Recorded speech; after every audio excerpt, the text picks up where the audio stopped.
kita akan mempelajari bagaimana membaca puisi dalam Alkitab yang merupakan sepertiga dari isi Alkitab. Ya, puisi merupakan gaya penulisan yang tidak saja menyampaikan informasi, tetapi juga mengajak kita untuk membayangkan suatu gagasan dengan imajinasi kita menggunakan perumpamaan yang kreatif yang biasa kita sebut bahasa kiasan. Baiklah, mari kita bicara tentang perumpamaan dan kiasan dalam puisi Alkitab. Nah, ada hal-hal dalam kehidupan yang mudah dipahami karena merupakan pengalaman fisik yang nyata. Seperti kita merasa kedinginan. Ya, kedinginan itu tidak enak. Tetapi ada hal-hal lain yang tidak begitu nyata. Misalnya ketika seseorang tidak menyukai kita. Itu juga tidak enak. Jadi, ini dua hal yang sangat berbeda. Tetapi perhatikan bagaimana pikiran kita menghubungkan keduanya tanpa kita sadari. Ketika kita berkata, ia bersikap sangat dingin, atau jangan bersikap dingin seperti itu. Sebaliknya, kita juga bisa menggambarkan kasih sayang sebagai kehangatan. Ia perlu waktu untuk bersikap hangat terhadapku. Atau, ia seorang pribadi yang hangat.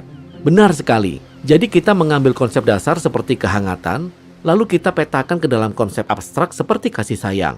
Sehingga kita punya cara yang lebih kreatif dalam menceritakan pengalaman kita. Yaitu dengan menggunakan kiasan.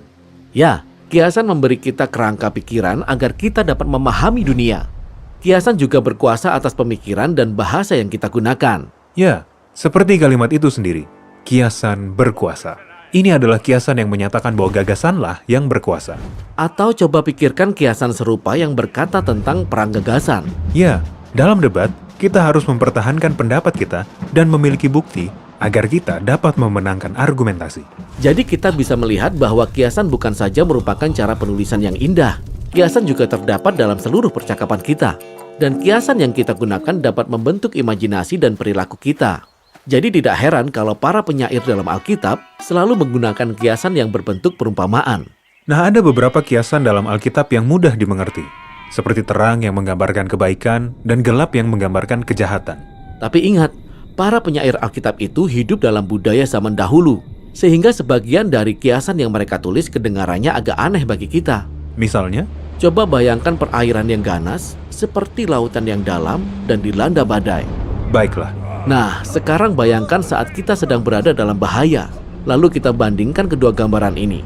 Lalu, Bahaya itu nampak seperti perairan yang ganas. benar. Kemudian penulis Alkitab lebih lanjut mengatakan bahwa orang-orang yang berbahaya juga nampak seperti lautan yang penuh badai. Seperti dalam Mazmur 69.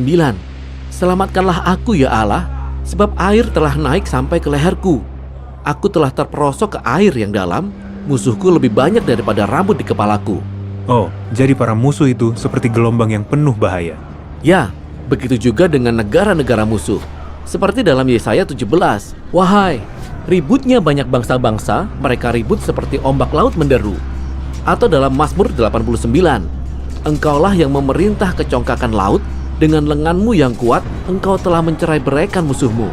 Jadi inilah kiasan utama yang menggambarkan bahaya dan kekacauan dalam dunia.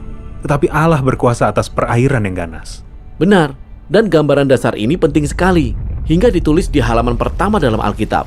Ya benar, dalam Kejadian 1, Allah berfirman kepada dunia yang belum tercipta, yang masih berupa lautan yang gelap dan kacau. Betul sekali. Dari sini, gambaran tentang lautan yang kacau terus berkembang di sepanjang Alkitab. Begitu pula sebaliknya.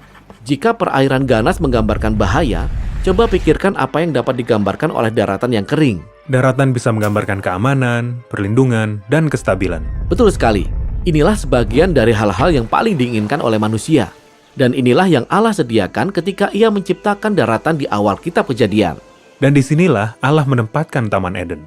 Ini bukan taman biasa, melainkan taman yang digambarkan sebagai bait suci zaman dahulu yang berdiri jauh di atas perairan yang ganas. Dan kemudian dari bait suci dalam taman ini mengalirlah sungai yang membasahi segalanya. Jadi hidup bersama Allah di bait suci dalam taman pegunungan ini merupakan impian semua manusia. Ya, gambaran ini banyak ditemui dalam puisi Alkitab. Seperti ketika Daud merayakan hadirat Allah di bait suci dalam Mazmur 65. Berbahagialah orang yang engkau pilih dan yang engkau suruh mendekat untuk diam di pelataranmu.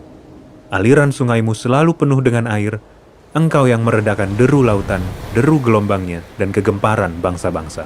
Nah, perhatikan.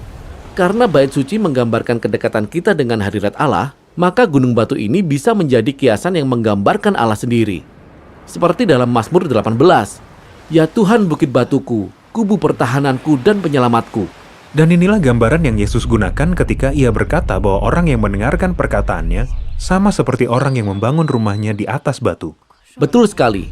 Jadi perhatikan bagaimana kiasan-kiasan yang memenuhi puisi Alkitab itu berakar pada gambaran dalam kisah Alkitab sebelumnya. Itulah cara kerja kiasan dalam Alkitab.